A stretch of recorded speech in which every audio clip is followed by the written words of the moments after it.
Hey Radiant Souls, welcome back to my channel. If you're new here, my name's Heather. I'm an intuitive artist, author, animal communicator, energy healer for pets and people, psychic channeler, medium, and I'm on a mission to empower and embolden others to connect with their divine radiant light.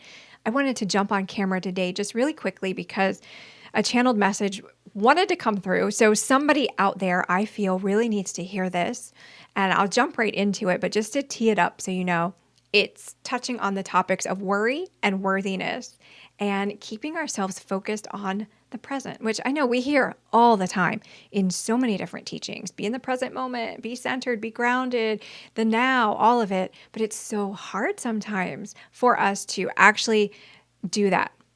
So maybe the words that my team want to share today can help you a little bit when you're facing something like that. And we'll jump right into the channeling right now, and I'll be back at the end just to talk through it a little bit with you. Enjoy. Hello, bright and beautiful beings. We would love to converse with you today on a topic that you may feel is disconnected, but in our estimation, these two items fully align, and that is worry and worthiness. For often, you worry that you are not worthy, and when you feel unworthy, you worry. We would add another element into the discussion, and that is a word that also sounds similar, were, W-E-R-E. When your thoughts exist in the past, when you are informing your current experience with memories and experiences that occurred at a time previous to the present moment, you introduce an unnecessary component to the equation. We would ask that you consider leaving the past behind you, and we would give you a reminder for that. Past, P-A-S-T, put aside the structure of time, for it is not necessary in that which it is that you seek for your highest enjoyment, for your highest desires, for your highest goals, for the love that you carry within your heart. The past need not play a part. Many of you allow it to play a role in your scene, if you will, in your movie. You cast the past as a villain. And you use it then to limit yourselves. You use it to be the force that you bump up against, that you wrestle with, grapple with, try to overcome, when really it should not be on your stage at all. For all you have is the present moment. And although you know this and you speak these words to yourself, be present, I am grounded, I am centered, I am here in the now moment, in just the flicker of an instant, your thoughts can go, oh, but yesterday I wasn't very grounded. Oh, but last year I didn't know how to be centered. And your mind retrieves back to the archives of you. And those archives of you have been very precious and very special, for they were part of the footsteps that got you to your current alignment.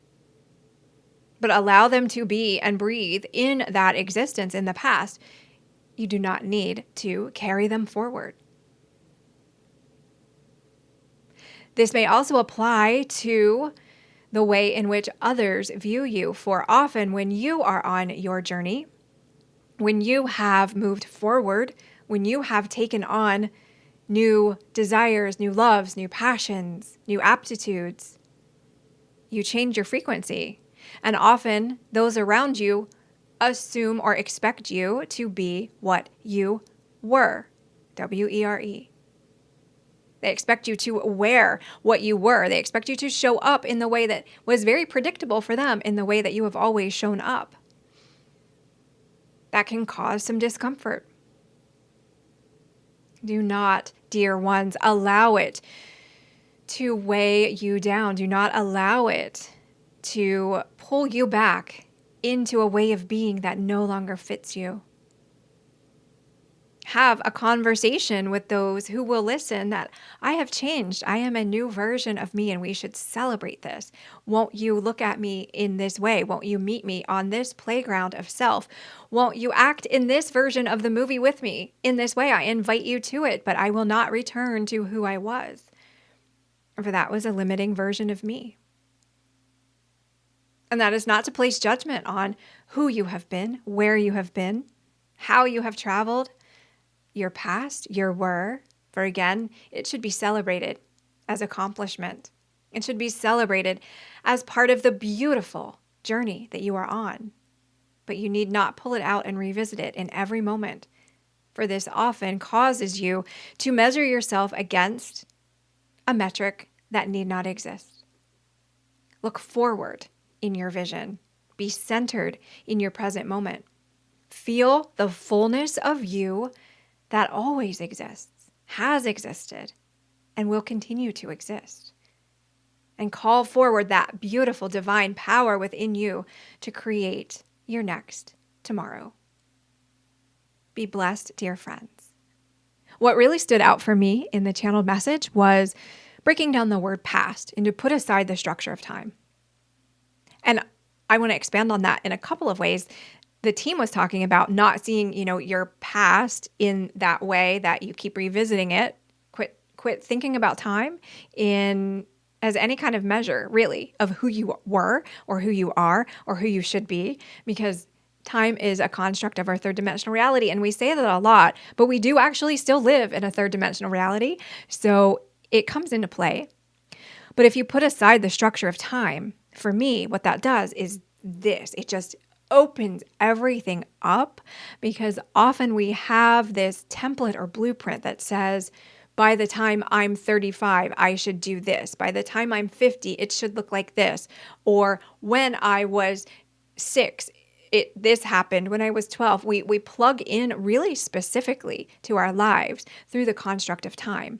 And what if we didn't? Just what if? What if we didn't?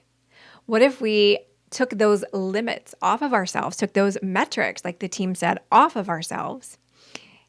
The things happen in perfect alignment for me always. Like, what if you had that perspective instead?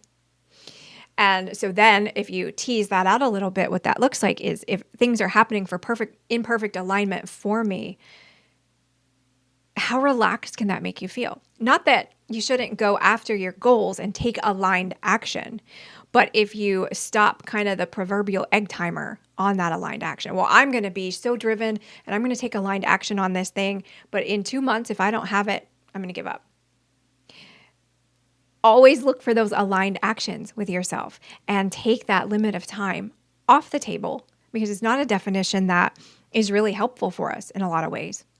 Focus more on your state of being in the present moment, your frequency that you're broadcasting for yourself and for others. And the team just showed me, like when you have AirPods or earphones or something, and you share one with a friend, like that's your frequency. You're hearing it.